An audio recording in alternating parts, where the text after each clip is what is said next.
Kung naghahanap ka ng bagong crossover na swak sa budget pero loaded sa style at features, ito na ang dapat mo makita ngayon.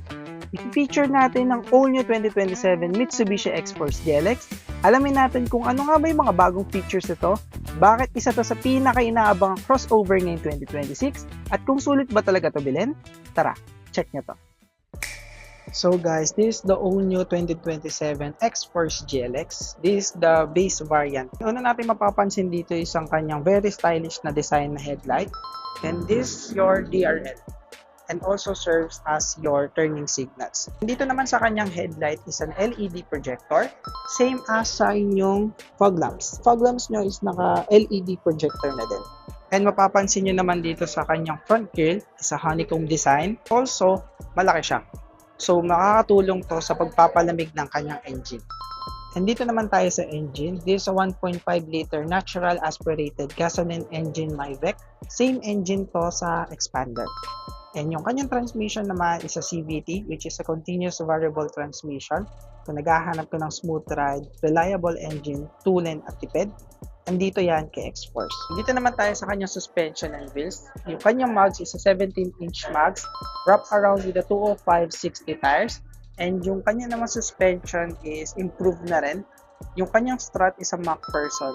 Kaya mas pinasmooth pa yung ride na to. And design talaga siya sa Philippine road conditions. Yung kanyang suspension naman sa rear is a torsion beam. And yung brake niya sa likod is disc brake na rin. And upon entry, mapapansin natin is naka-automatic na rin to na side mirror. And dito naman tayo sa interior. Mapapansin natin is very sporty and stylish na interior. Mapapansin natin dito sa kanyang sidings is marami siyang pocket. Maluwag yung pocket niya sa gilid. And naka-automatic na rin siya ng mga power windows. And also, automatic adjust and auto retract. Mapapansin naman natin dito sa interior ang kanyang seat.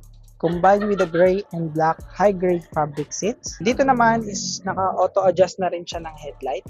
And meron tayo mapapansin dito sa baba is yung kanyang very generous na aircon vent. Pag upo naman natin dito sa kanyang driver seat, mapapansin natin is very stylish and very sporty nung kanyang dating. Hindi mo mapapansin na GLX variant yung dinadrive mo. And dito naman sa kanyang steering wheel is yung kanyang adjustment is telescopic. And dito naman mapapansin natin yung mga switch dito ng multimedia and yung sa calls niya. Dito naman tayo sa kanyang center. This is a hazard and yung aircon niya is naka-digital climate control. And dito naman mapapansin natin with the Type C and Type A charger and lighter plug. Dito naman sa kanyang shifter, papansin nyo is meron tayo ditong selection na Drive Sport. Naka-electronic handbrake na rin pala siya and with an auto hold selection. Dito naman is naka-push start button na rin siya. Dito naman meron tayong 2 cup holders and cooled center console. Kanya naman head unit is compatible with the Android Connect and Apple CarPlay. And dito naman sa taas makikita natin yung kanyang seatbelt indicator, dome light, and meron siya ditong pocket for sunglasses. Ito naman sa ating sun visor, meron na rin tong mirror and lights, same as sa ating passenger side. Dito naman tayo sa rear, mapapansin natin dito is meron na rin siyang large pocket sa sidings, same as sa front. Dito sa likod naman is meron tayong very spacious na rear back seat. Dito meron tayong pockets, another pocket here. Dito meron na rin siyang aircon vent sa likod. It comes with a Type C and Type A charger. Dito naman sa rear naman meron tayo ditong generous legroom. And also, meron na rin tayo ditong cup holders and adjust na rear seats.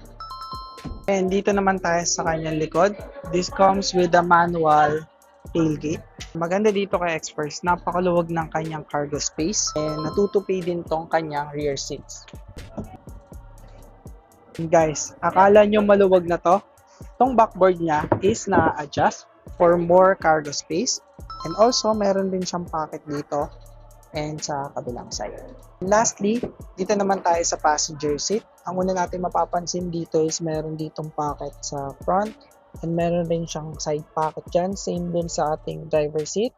And dito sa ating compartment dito sa front, meron din siyang compartment dito sa ilalim ng passenger seat. Wow! At ayan ang all-new 2027 Mitsubishi X-Force GLX. SRP starts at 1,119,000 and for cash and bank PO transaction, you can get up to 70,000 discount plus may free 20,000 fuel subsidy tayo sa promo ngayon. For inquiries and free quotation, DM me now. I'm Rico Guevara, your sales executive here at Mitsubishi Imus. At kung gusto niyo pa ng mas maraming walk-around videos, comment below kung anong gusto niyo pang i-feature natin next. See you sa next video. Peace out.